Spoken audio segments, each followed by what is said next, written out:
You could help save a life in under 5 minutes, and today we're going to teach you how on Showcase. We're here at the American Heart Association. I've got Kristen with me, and we're going to be learning hands-only CPR. You're learning this too. Now, this is different from before. It wasn't always hands-only. That's right. The science has told us that as adults, we retain our oxygen. And so doing hands-only CPR is just as effective as conventional CPR where you deliver breaths along the way.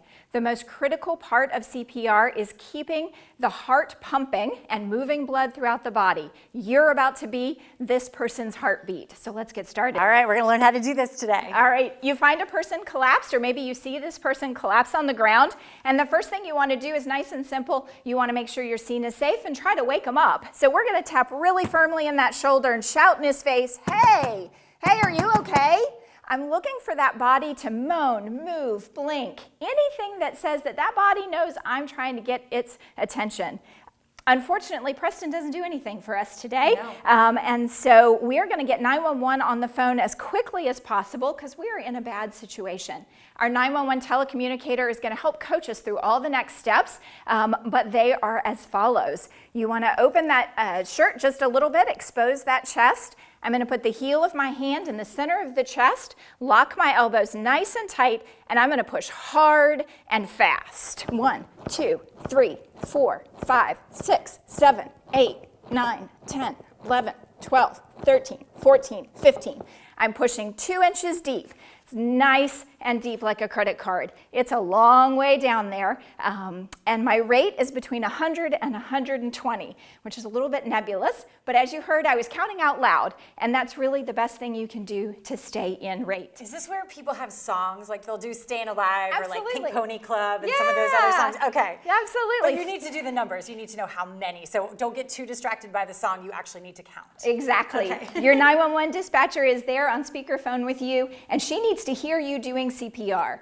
So the nice thing is that by counting out loud, the dispatcher can tell you if you're counting too fast or too slow. Okay. But generally, you should be able to count 26, 27, 28, 29, 30. It's nice and steady, not as fast as your own heart rate, because you've got adrenaline pumping in your system. I would think if you found someone on the ground, yes, absolutely. So nice and steady. And that is your hands-only CPR. Okay, so. Yeah, come Okay, on over. all right. So one hand down right in the middle of the chest. You got it. The other hand on top. Lock those elbows nice locked. and tight. Push And hard and Ooh. fast. Okay. 3, 4, 5, 6, 7, 8, 9, 10, 11, 12, 13, 14, 15, 16, 17, 18, 19, 20. Oh, 1, man. 2, You gotta be 3, working out to be 24, able to do 25, this. 26, 27, 28, 29, 30. And when you get to 30, you're going to count at 1 again. And that's going to let the dispatcher know that you've hit the first round of CPR. Okay. And you're starting your second round. So the person who's the 911 dispatcher, they're also helping you keep track of now you're on round 2. So by the time the medics arrive, you can say, we've given this many rounds of CPR? Exactly. And are you doing anything else during that time period in between? So if you can, you want to shout for help. Counting out loud is also going to call as many people to you as possible. You want somebody to find you an AED.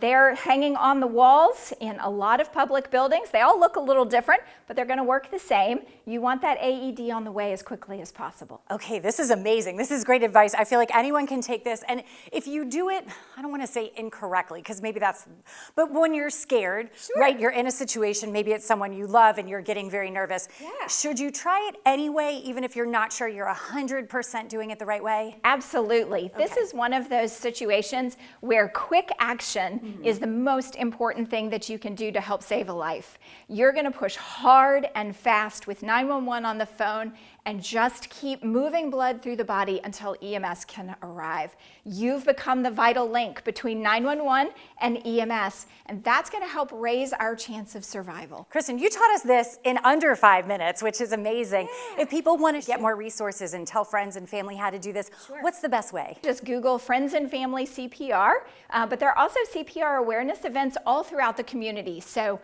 rescue squads and the American Heart Association at the Heart Walk, lots of other places are going to do CPR awareness events.